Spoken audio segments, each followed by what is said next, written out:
O Rio de Janeiro produz cerca de 500 milhões de litros de leite ao ano, o que corresponde a apenas 25% do consumo interno. Para estimular o aumento da produção, o governo tem concedido incentivos. Mas o que falta, então, para que o Estado atinja a autossuficiência? O Rio em Foco, que está começando agora, vai mostrar como os incentivos fiscais estão operando uma verdadeira revolução no campo.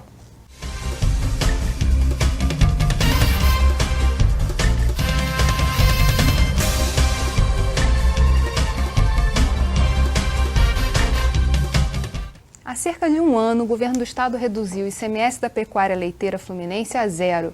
Em troca, o setor assumiu o compromisso de aumentar a produção e os postos de trabalho. Para conversar sobre a cadeia produtiva do leite, convidamos o secretário estadual de Agricultura, Cristino Áureo, o presidente da Federação da Agricultura do Estado, Rodolfo Tavares, o presidente da Pesagro, Silvio Galvão, e o empresário Antônio Carlos Cordeiro, da Celes Cordeiro Alimentos. Nossa reportagem visitou Barra Mansa e Macuco para conversar com pecuaristas. Vamos ver como está a produção leiteira nessas regiões. Para produzir leite de qualidade, os cuidados começam na ordenha, que pode ser manual ou mecânica, e a estocagem é feita em tanques de resfriamento. Na fazenda do José Olímpio, em Barra Mansa, o tanque é individual, tem capacidade para 750 litros e custa em média R$10 mil. Há também os tanques comunitários, normalmente doados pela prefeitura numa parceria com o governo federal. Esses tanques são distribuídos por distritos, localizados em pontos estratégicos para agregar o maior número possível de pequenos produtores, numa vizinhança de até 3 quilômetros. Para evitar que uma remessa estrague toda a produção do dia, o leite é testado ao chegar no tanque e depois, antes de ser transferido para o caminhão. A administração desses tanques pode ser familiar, quando fica sob a responsabilidade do fazendeiro onde está localizado. Eu sou responsável por tudo. Sou responsável pelo tanque em termos de energia, luz, em termos de limpeza, de qualidade. Ou pode ter administração coletiva, como este de Rialto, com o revezamento dos usuários. Estradas ruins e falta de energia são os grandes problemas dos produtores de leite no nosso estado.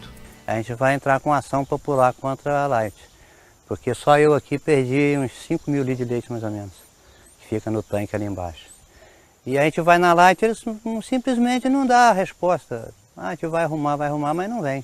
Nós estamos já enviando para a concessionária Light o nome dos fornecedores com as devidas contas, para que eles tomem as devidas providências e façam os reparos necessários.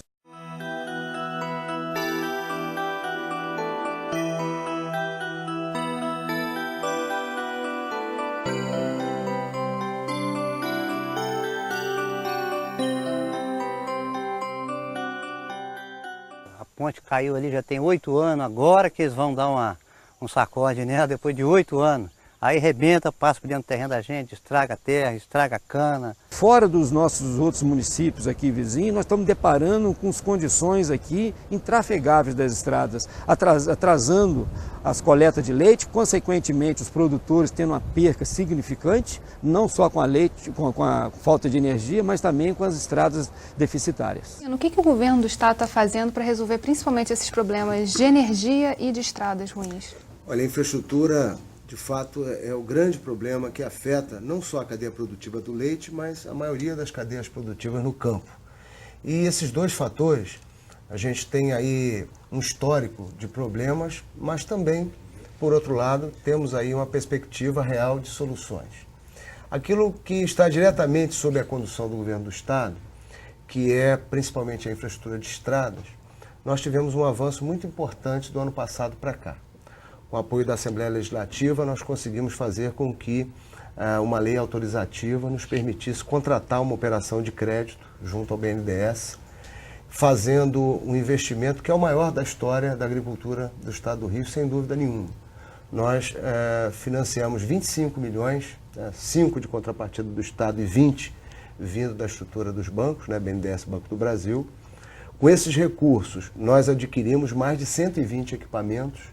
Esses equipamentos são equipamentos pesados, ou seja, patróis, retroescavadeiras, enfim, caminhões e outros itens que vão nos dar condições de intervir sobre a malha rodoviária não pavimentada.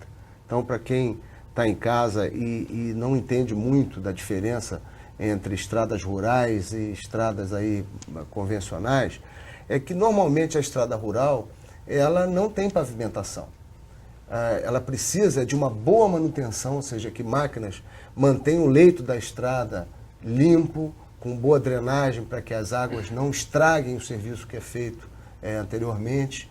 E só um comparativo, enquanto a malha asfaltada de estradas estaduais dentro do estado do Rio tem 2.500, 2.600 quilômetros, a malha de estradas não pavimentadas tem 17.000 quilômetros, sendo que 90% de responsabilidade dos municípios que até hoje, por dificuldades de recursos, dificuldade na própria estrutura, não vinham conseguindo fazer a manutenção. Então, a boa notícia é que esse investimento, que já está chegando nas 17 regionais que nós montamos, vai fazer com que a gente possa progredir. O governador Sérgio Cabral e o presidente da Assembleia, o deputado Jorge Pisciani, acolheram de uma maneira muito entusiástica essa reivindicação, que é da Federação da Agricultura com os sindicatos, é das cooperativas, essa é absolutamente verdadeira essa reivindicação. Ou seja, durante muitos anos, sem manutenção, a rede só piorou.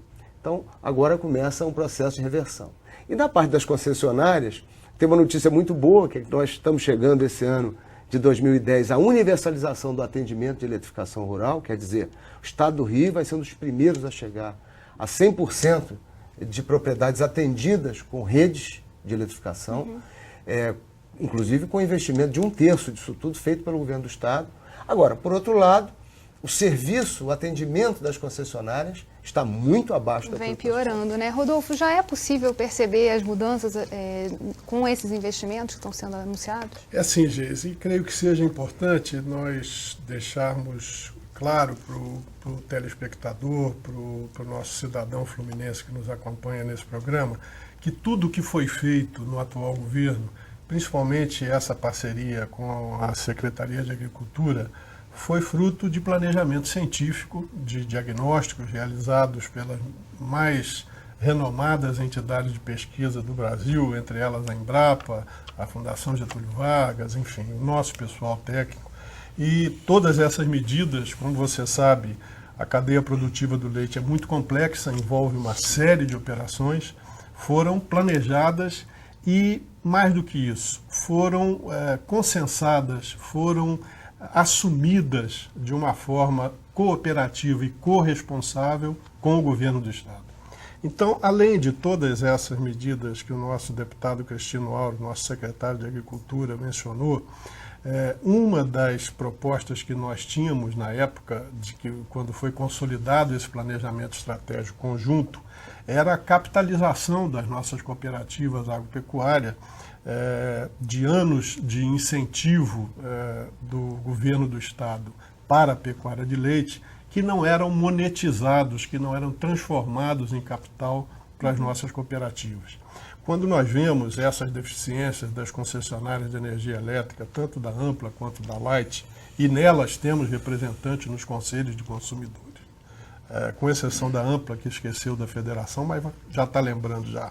Mas a Light nós estamos lá participando, né? Nós temos também a deficiência de investimento do próprio sistema cooperativo, do próprio sistema de associações de produtores, né? Porque um posto de resfriamento que tenha uma quantidade de leite significativo, eventualmente poderia ter também um gerador, né? Nós sabemos que os picos de energia, as quedas de energia, lamentavelmente no interior, são muito mais graves do que na cidade. Agora, na área urbana, se percebe a quantidade de contratempos e prejuízos que isso causa. No interior, nós já conhecemos isso a vida inteira, né? Tanto quando não tinha energia, quando passou a ter não confiável, né? Isso exige um custo de produção acrescido da operação de um pequeno gerador, né, que sempre agrava mais a demanda de capital do produtor rural. Lá na sua empresa, como funciona isso? Olha, desde janeiro nós temos observado uma certa inconstância no fornecimento de energia e uma demora na resposta, né? A resposta não é uma resposta muito objetiva, não é um atendimento muito claro, né? A gente sabe que a falha, todos nós estamos sujeitos a falhas, mas acho que o atendimento é que deixa, às vezes, a desejar. E, às vezes, num processo industrial isso é um pouco complicado, porque você, quando a energia retoma, você já perdeu o produto, você já teve que fazer algum tipo de remanejamento, né? Ontem mesmo a gente teve essa situação, apesar de domingo a gente trabalha no domingo, né? E demorou muito tempo para que a energia fosse restabelecida. Por outro lado, houve realmente uma chuva fora do comum, né? Então a gente, vamos dizer assim, a gente tem que dar um devido desconto também para não levar também a ferro e fogo esse tipo de situação, mas o que se observa é que realmente tem que aprimorar, tem que melhorar, tem que haver, se é uma concessão pública, ela tem que prestar satisfação ao público, não apenas ao governo, mas aos usuários de uma maneira geral, e se não fizer isso, ela tem que ser penalizada como nós somos, né? Se nós não entregamos um produto de qualidade, nós somos penalizados pelo consumidor, né? Silvio, a gente está falando aqui de uma série de investimentos que estão sendo feitos. Como é que a pesquisa entra nesse contexto da pecuária hoje, né, das melhorias que estão sendo implementadas no governo? Bom, a Pesagro Rio, como órgão prioritário de pesquisa do Estado do Rio de Janeiro, ela foi convocada a responder à altura de todos esses esforços. Estamos aqui falando de infraestrutura e melhorias de qualidade. E a pesquisa agropecuária, no nosso caso, está diretamente ligado à questão de sanidade, saúde animal, a questão de qualidade do alimento que é oferecido à população e, mais ainda, e por último, na questão de melhoramento da genética do gado criado nas nossas terras. Então, a gente hoje, observando todo o manejo de trabalho dos produtores rurais, a gente tem desenvolvido uma linha de trabalho voltada para a identificação de alguns animais com alto rendimento, adaptados às condições de clima, de temperatura, de solo, das condições de pastagem do nosso estado. E, através disso, a gente desenvolve um trabalho que já foi iniciado na Fazenda Santa Mônica, em Valença, de captura dos óvulos das fêmeas, de modo que a gente possa identificar, uma vez identificado esse material de melhor qualidade, a gente também seleciona os machos que serão usados para fecundação e geração de animais para serem entregues à produção com alto nível de produtividade. Então a gente entende que a questão da produtividade genética animal, associado ainda a essa questão de melhoria das condições de alimentação, traz o conjunto de dados e informações que podem ser oferecidos de uma forma simples, voltada ao produtor rural, com bastante eficiência, mas dando a capacidade de resposta. Ou seja, a gente entende que, por um lado, se temos que melhorar a questão da qualidade genética de quem produz o leite, dos animais, das vacas, né, temos consciência de que, paralelo, temos que estar desenvolvendo ações, melhorando o produto que vai ser oferecido ao nosso consumidor. Acho que é um caminho que já está sendo trilhado. Depois de uma série de mudanças na legislação que rege a produção leiteira, o governo do estado anuncia novos incentivos para o setor. A gente volta já. Rio em Foco aqui, política e economia caminham juntas.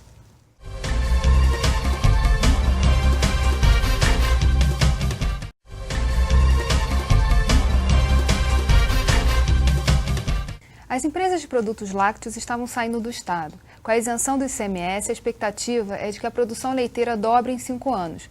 Entre os produtores, o sentimento é de otimismo. Vamos ouvir o que eles dizem.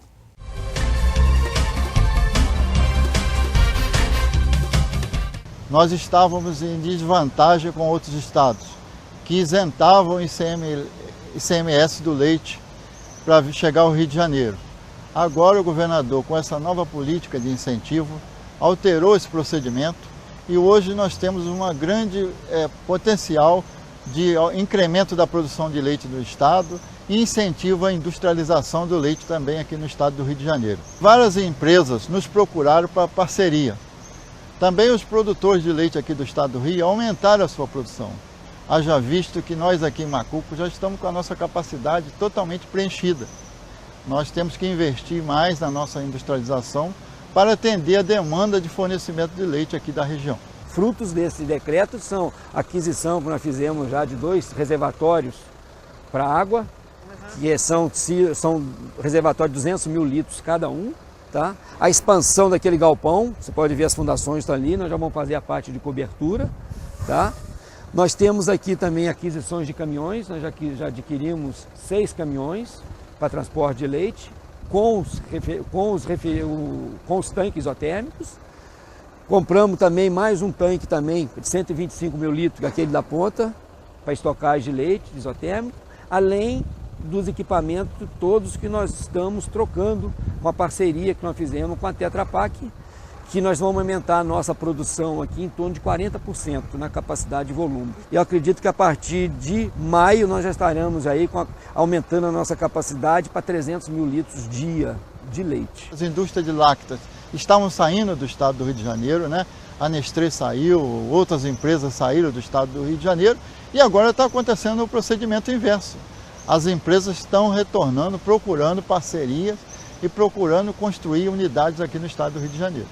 Hoje nós temos o crédito que é concedido aos supermercados na ordem de 19% de ICMS e as empresas não recolhem nenhum ICMS ao Estado. Ganha com o aumento da produção, com geração de emprego, permanência da atividade no campo. Nosso compromisso com o governador do estado é dobrarmos a produção de leite, em 5 anos dobrarmos a produção de leite, que com certeza o efeito a curto prazo não está surgindo, mas a médio e a longo prazo com certeza nós vamos atingir essa meta. Esse é um processo todo de reorganização do setor, né? Sem dúvida, Geisa, o que está acontecendo é que primeiro precisa ficar bem compreendido o que é esse incentivo.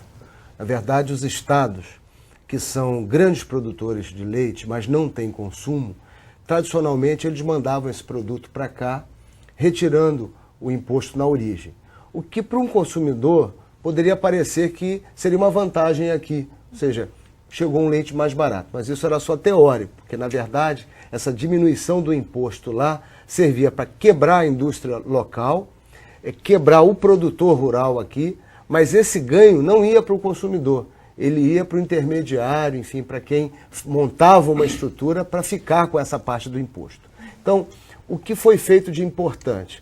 O governo do estado e a Alerj trabalharam juntos, bolando um pacote tributário, talvez o termo mais adequado fosse um pacote de ajudas, né, do ponto de vista de aliviar a carga de impostos, e isso foi feito com muita inteligência. Por quê? Por um lado, colocou o imposto adequado para o produto que vem de fora, que fazia aqui uma festa no passado.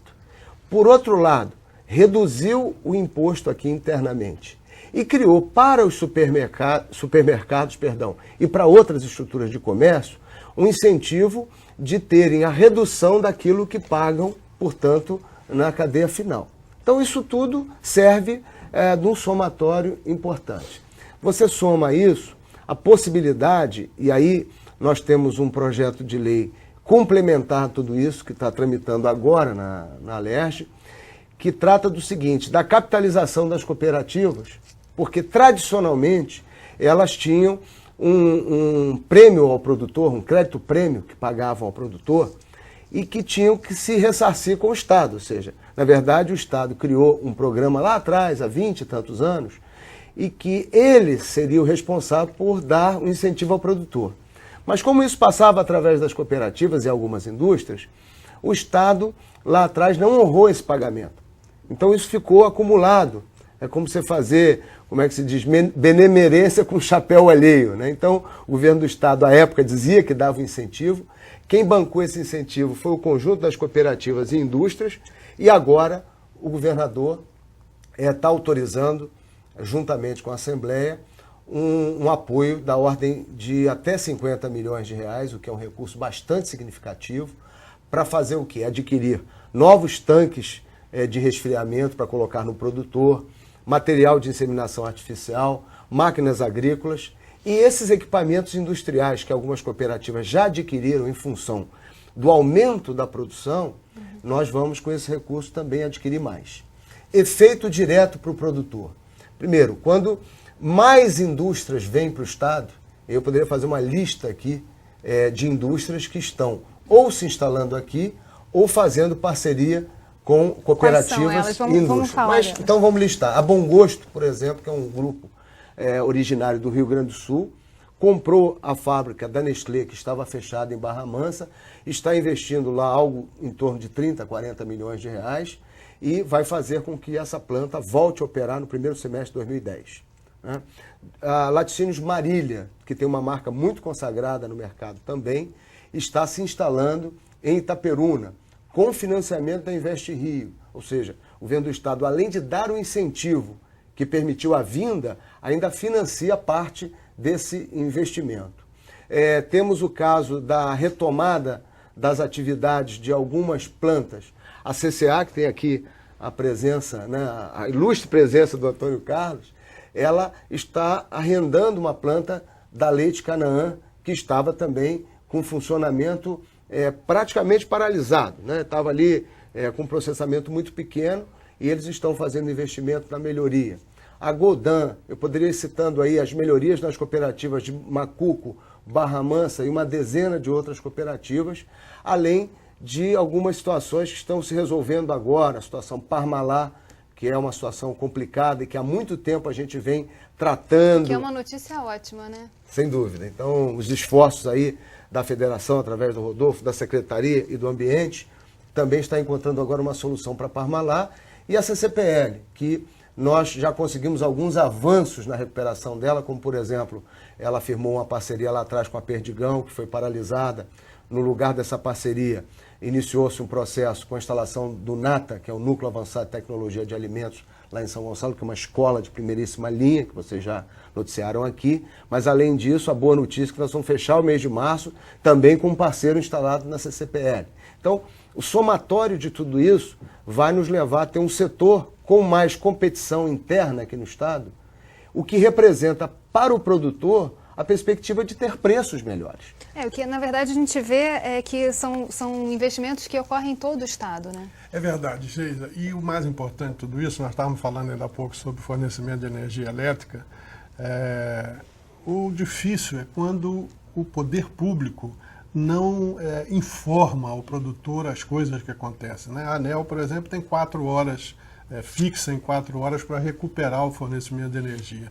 E muitas vezes a concessionária não informa isso. Com o governo do Estado, e a justiça deve ser feita aqui, o nosso deputado Cristino Áureo tem sido para nós um interlocutor do poder público, do governo, de uma presteza, de uma solidariedade imensa. E eu creio que seja muito importante que o nosso telespectador saiba disso. Nem tudo que se possa fazer num setor econômico depende do poder público, depende do governo. Muitas coisas são dependentes das providências do mercado, né, para que se respeite até o livre mercado. Então, nós temos um sistema cooperativo que requer ajustamentos. Todas essas medidas que foram tomadas, tanto no campo tributário, quanto no campo da capitalização dessas cooperativas, associações, laticínios, que represaram nas suas contabilidades por tanto tempo o incentivo pago ao produtor e que dele necessita para reinvestir no setor, para melhorar o seu setor. E, certamente, depois dessa etapa, consolidado esses novos investimentos, nós haveremos que buscar, junto com esses parceiros, uma nova engenharia do setor de laticínios no estado do Rio de Janeiro. Não se pode mais pensar numa cooperativa de nível municipal, né? As grandes cooperativas hoje já planejam cadeias, né? O caso da Intambé, em Minas Gerais, junto com a Centro-Leite de Goiás e a Confepar do Paraná, né? Uma cooperativa com 7 milhões e 500 mil litros de leite por dia, né? Nós não podemos mais imaginar que uma cooperativa imagine ou pense que o mundo está no seu município. Nós temos grandes desafios. O estado do Rio de Janeiro tem um futuro de desenvolvimento econômico imenso, com uma população crescente. Então nós temos todas as oportunidades para retirar emprego e renda desse crescimento populacional e do desenvolvimento econômico do Estado. Antônio, falou-se ali na matéria da dificuldade de quem está ali na ponta perceber todos esses incentivos que estão sendo dados. Você já consegue perceber lá na sua indústria? Já. Hoje, quando você vai para a comercialização, e a gente tem aí uma equipe bastante expressiva, tem aproximadamente 30 pessoas na força de venda hoje no Rio, já se percebe claramente se a nota Rio é a nota de fora. Quando é nota Rio, o preço é um, quando é nota de fora, o preço é outro. Então, na prática, na verdade, tudo isso que se fala de tributação e tal, no comércio se traduz na expressão simples. É nota do Rio ou não é nota do Rio? Eu acho muito bom que se caracterizou dessa coisa de chamar de nota Rio, que que o Rio de Janeiro tem uma tradição de abrigar a todos e não proteger o que é dele. Você veja bem que você, na abertura do programa, falou em 2,5 bilhões de litros de leite com 25% da produção. Se nós produzíssemos todo o leite que nós consumimos, era 2 bilhões de litros, vezes 80 centavos hoje, que é o preço médio, 1,6 bilhões que você estaria injetando no campo todo ano, de uma maneira sustentável, né? Então a gente acredita, o Cristino, e eu sei que todos aqui são entusiastas disso, a gente tem que traduzir isso em números. Talvez essa seja a maior riqueza potencial. Nós não vamos ser produtores de soja, porque nós não temos essa vocação, nós não vamos ser produtor de milho, mas com certeza o leite a gente tem condição de abastecer nosso mercado. No próximo bloco, vamos voltar a falar sobre as empresas que estão se instalando no Estado. A gente volta já. Rio em Foco aqui, política e economia caminham juntas.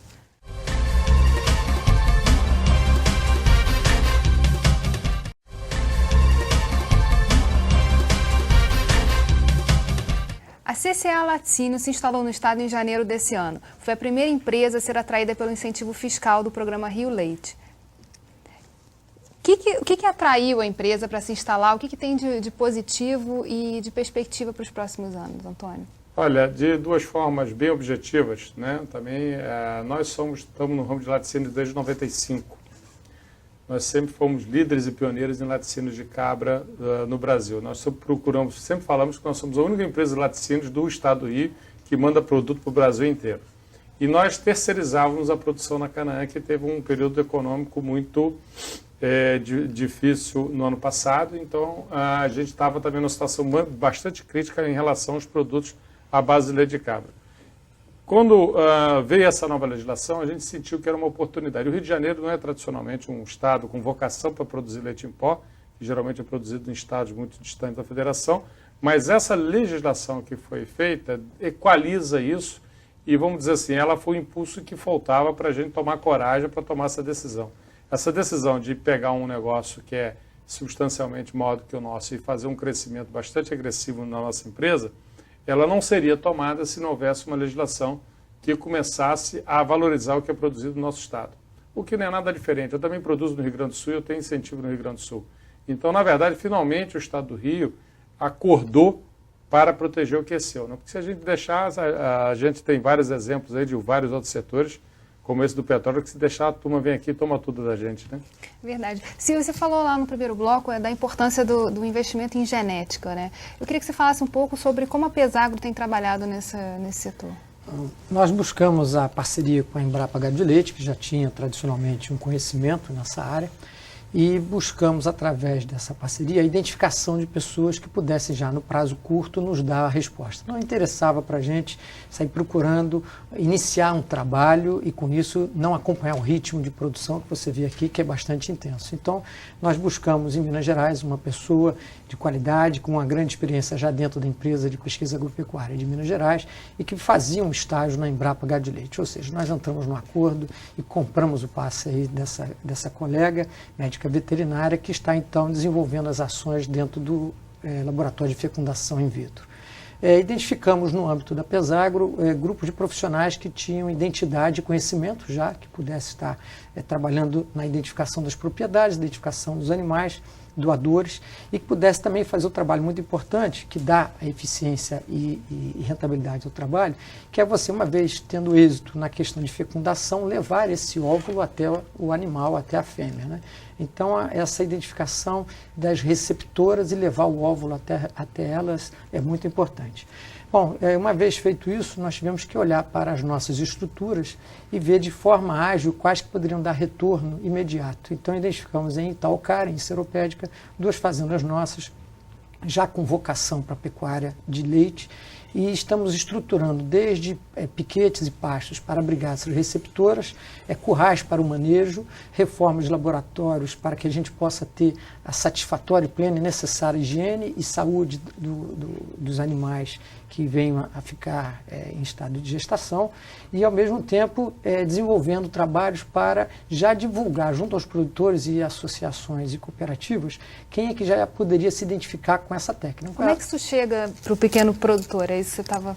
Nós temos 2 linhas de trabalho, na verdade 3 linhas. Um trabalho através da extensão rural, assistência técnica, da Emater Rio, um trabalho através do Rio Rural, que tem pessoas ligadas à melhoria da qualidade de leite, e o nosso próprio técnico. Então nós montamos uma estrutura volante que vai ao campo identificando já, através de microbacias, ou junto a sindicatos e indústrias, que os fornecedores das bacias leiteiras, né, aquelas pessoas que têm essa aptidão, esse desejo de melhorar, mas um desejo com resposta no campo. Né? Não adianta você trazer e entregar um produto nobre a quem não sabe conduzir de forma delicada. Então, pode parecer que o animal fica no pasto, mas você tem que se preocupar com o conforto e a segurança para que você evite, por exemplo, um aborto. Tudo isso custa dinheiro, tudo isso tem que ser pago de alguma forma, e para a gente o que interessa é dar, além da rapidez, mas uma rapidez com segurança e eficiência nesse manejo. A gente está estruturado em laboratórios, nós estamos fazendo investimentos significativos na parte de sanidade animal, inclusive com a criação de um Centro Estadual de Sanidade Animal, transformando o nosso antigo laboratório de biologia animal nesse centro. Estamos criando o centro de referência para o gado de leite, que é esse em Itaocara, e esse que eu falei anteriormente aqui em Niterói mesmo. E com isso a gente consegue dar a segurança aos investidores, que são os produtores rurais, os industriais. E ainda, por fim, a criação de um centro de qualidade de alimentos que vai poder dar todo tipo de resposta, não só à área de fiscalização sanitária, mas também a industriais como Antônio Carlos, que está aqui gerando todo um negócio e que precisa da segurança no produto final. Uma coisa que eu queria que vocês dois respondessem. A gente está falando tanto de desenvolvimento da indústria do leite, mas não tem perspectiva, quer dizer, não sabe, muita gente que está aqui assistindo o programa, de como estava ruim antes. Quando a gente fala de novas empresas se instalando, por que as empresas estavam indo embora? Acho que é importante dar essa perspectiva histórica, né? Tem coisas na produção de leite que se faz antes da porteira. Tem coisas que se faz depois da porteira. O problema depois da porteira eu vou deixar para o meu deputado Cristino Áureo, né? Mas há 20 anos esse Estado não investia na agropecuária. Antes da porteira, nós estamos fazendo de uma maneira diferente. Para o povo entender, tem sindicato que é o sindicato do carimbo, né? Que só vive mexendo com documento. Tem sindicato que é o sindicato do ofício, vive mandando carta para a autoridade, né? Tem sindicato da audiência, que toda hora quer falar com o governador, ou coisa desse tipo. Nós fizemos o sindicato, não do resultado, nós fizemos o sindicato da corresponsabilidade. Então todos esses programas que o nosso presidente da Peságua referiu, todos eles são integrados com o Senar, com a Federação da Agricultura, com o SEBRAE, e o Estado do Rio hoje é exemplo do programa Balde Cheio, que é uma tecnologia desenvolvida para a Embrapa Pecuária Sudeste, que é em São Carlos, em São Paulo, e hoje, modéstia à parte, o Estado do Rio tem um nível, se não melhor, igual aos melhores técnicos de pecuária de leite do Brasil. Além disso, essa transferência de tecnologia, que é mais complexa, o produtor rural lá na ponta, quando a gente fala de tecnologia, de pastejo rotacionado, de irrigação, de higiene na ordenha, de melhoramento genético, né, ele só faz uma pergunta lá dentro do coração dele: mas quem é que vai me ajudar a fazer isso? Né? Então nós temos hoje mais de 100 técnicos, inclusive técnicos da Emater, permanentemente correndo o estado todo com paradigmas, com exemplos que o produtor gosta igual Santo Tomé, ele quer ver. Né? Então ele quer ver o exemplo de uma propriedade que com essa técnica, me desculpe o resto do Brasil, eu não vou dar nome do produtor porque eu não tenho autorização. Nós temos uma propriedade em Valença que é uma pirambeira, né? Não é mais de 45 graus, não para o Ibama não ir lá chatear a gente, não, é menos. Né? Que produz 70 mil litros de leite por hectare ano. Para você ter uma ideia, a média nacional é de 1.200 litros. Essa propriedade produz 70 mil litros de leite por hectare ano, com pastejo rotacionado e suplementação de cana e ureia. Sobre o do outro lado da porteira, a gente vai falar no próximo bloco, não sai daí.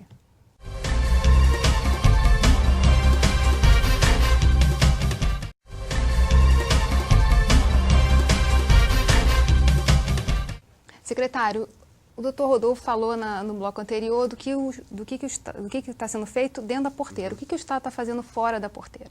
O Rodolfo abordou vários aspectos e a gente tem outros, mas o principal é o seguinte: quem está nos ouvindo e nos assistindo faz uma certa confusão se isso é estadual, aquilo é federal, o que pertence aqui, não sei o quê. Olha, a gente deixou há muito tempo de ficar se preocupando com a titularidade dessas situações. O que a gente tem hoje é um ambiente de cooperação. A Secretaria Estadual da Agricultura tem a Pesagro, a nossa empresa de pesquisa, que faz aqui o que a Embrapa faz nacionalmente. Tem a Emater, que é a nossa empresa de assistência técnica e extensão rural, e que leva esse conhecimento ao campo. Tem a FIPERJ, que cuida de pesca, tem a SEASA, que faz o processo de comercialização.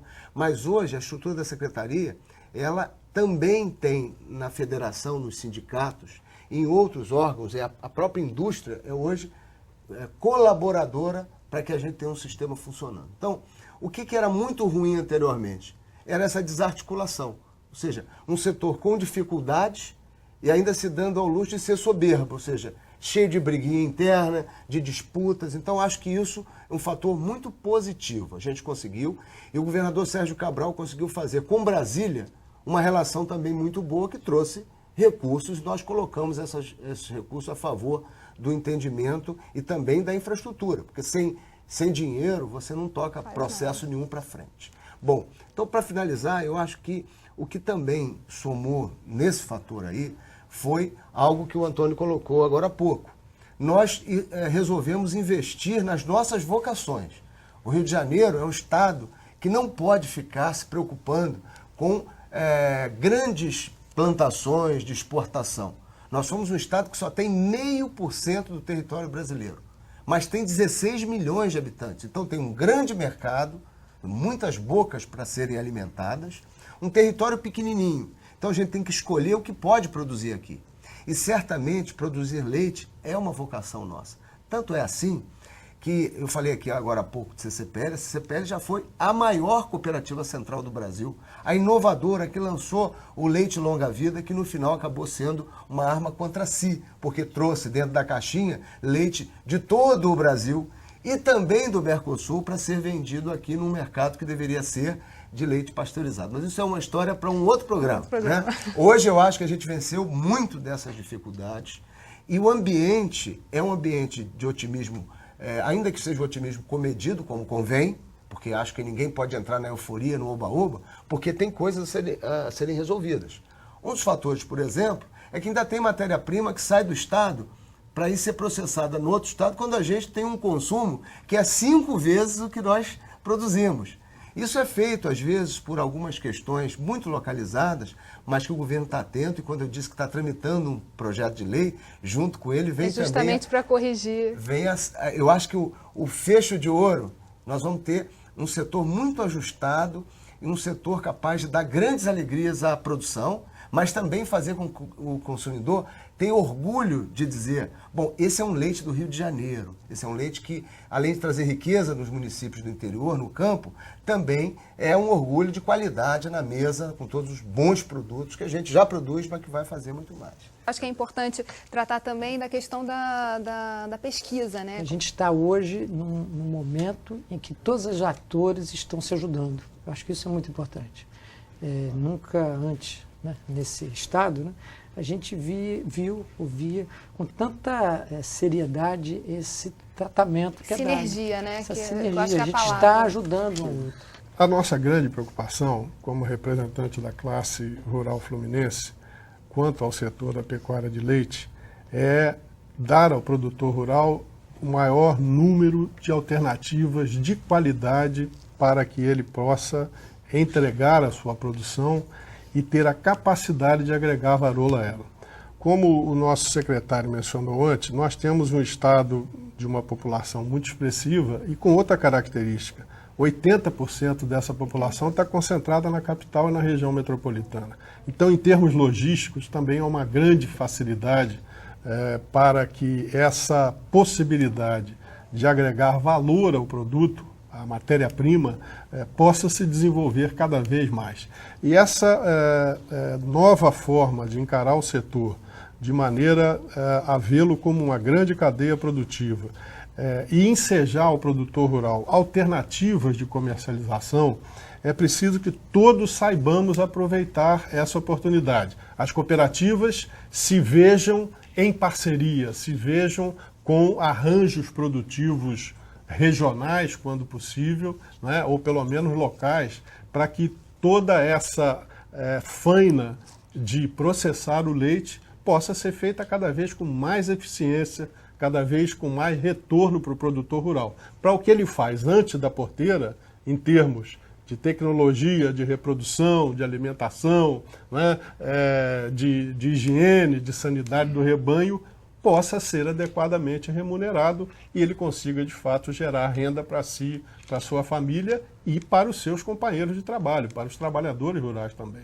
Então, essa é a grande busca, o grande desafio desse arranjo que nos dá cada vez mais alegria, cada vez mais confiança de poder investir num setor para o qual o Rio de Janeiro tem todas as características favoráveis e a principal, que é boca para beber leite. Esse que é o importante. Antônio, como é que você vê esse mercado aí crescendo, quer dizer, esse potencial que o Rio de Janeiro tem?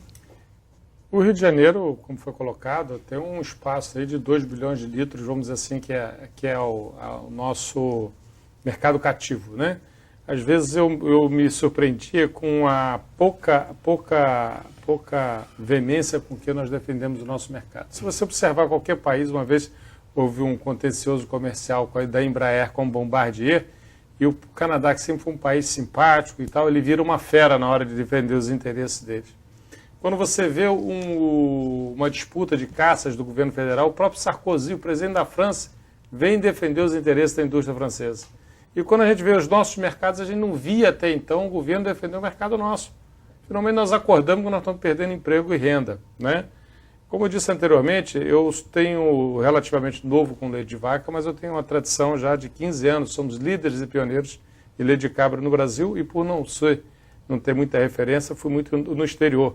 E eu estou me recordando aqui agora, coincidentemente, esse arranjo que você fez na mesa, quando eu fui entender o processo da cadeia agroindustrial da produção francesa de leite de cabra, que é a maior do mundo, que coincidentemente produz o que o estado do Rio produz de leite de vaca, que são 500 milhões de litros de leite de cabra, ela é baseada em ela sempre usava uma cadeira com 4 pés. Um era o produtor, que é o Rodolfo, outro é o governo, que é o Cristino, outro é a pesquisa, né?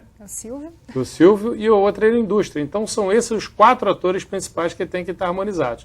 Se você harmoniza isso, você tem aquilo que você colocou anteriormente, que era a sinergia. Coincidentemente, aqui, me lembrei disso agora, aqui de uma viagem que eu fiz há 4 anos atrás, são esses os 4 atores que têm que estar harmonizados para que a gente consiga efetivamente atingir esse objetivo aí que foi colocado pelo Cláudio lá de Barra Mansa, anteriormente na televisão, de que dobrar, mas acho que tem que ser mais do que dobrar, nós temos que ser mais audaciosos. O Brasil saiu de 12, 13 bilhões de litros de leite ano, já está em 30. Por que nós não podemos ter na mesma velocidade? O Brasil praticamente triplicou.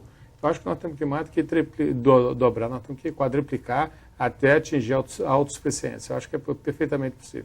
Eu acho que, principalmente, para quem está lá no campo e quer ver esse benefício chegar, acho que ele tem aí uma certa ansiedade para perceber como é que essas ajudas, de fato, modificam o dia a dia. E para o consumidor, como é que ele enxerga isso na prateleira. Então, queria só focar nesses 2 assuntos aqui, porque eu acho que são importantes. Quando você fala do produtor e dessa melhoria, nós ficamos 20 anos sem fazer concurso para a Emater, que é o braço que leva a pesquisa até o produtor lá no seu dia a dia. A própria pesquisa está também há praticamente 2 décadas sem concurso. Então, na medida em que o governo está realizando esse concurso e repondo esses quadros, fazendo investimento em máquinas, abrindo mão de impostos, porque quando você faz um pacote tributário, você de alguma forma você está renunciando a ter o ingresso daquele imposto, mas você faz isso e distribui isso lá para o produtor, para a indústria, logicamente que isso cria um ambiente positivo e esse ambiente positivo faz com que isso se reflita também no consumo. Mas eu quero chamar o consumidor para uma coisa.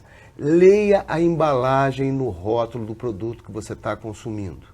Se cada consumidor do estado do Rio privilegiar o produto que é feito aqui, é lógico que nós vamos gerar mais empregos aqui no estado E mais emprego no Estado significa menos gente refém do tráfico, de outras atividades criminosas, faz com que os municípios... Da evasão também, né, do campo. Claro, porque, olha só, se nós temos polo gás químico já implantado, polo petroquímico em implantação, polo siderúrgico, tudo na região metropolitana, arco metropolitano, Jogos Olímpicos.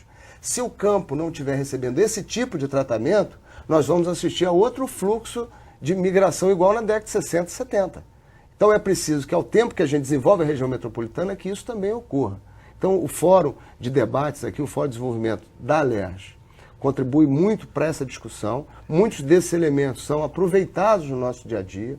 Então a casa ela tem esse papel, né? Eu cumpro essa dupla finalidade, porque tendo mandato aqui, estando no Executivo, eu me sinto duplamente responsável também por fazer esse casamento. Então acho que nós estamos vendo um momento bom e acho que isso é a síntese, o programa do leite é a síntese do que nós podemos fazer em todas as outras áreas do negócio, do campo, do negócio, enfim, do alimento. Infelizmente, a gente está chegando no final. Ainda dava para fazer um outro programa para discutir um pouco mais sobre esse tema. O Rio em Foco é o programa do Fórum Permanente de Desenvolvimento Estratégico do Estado.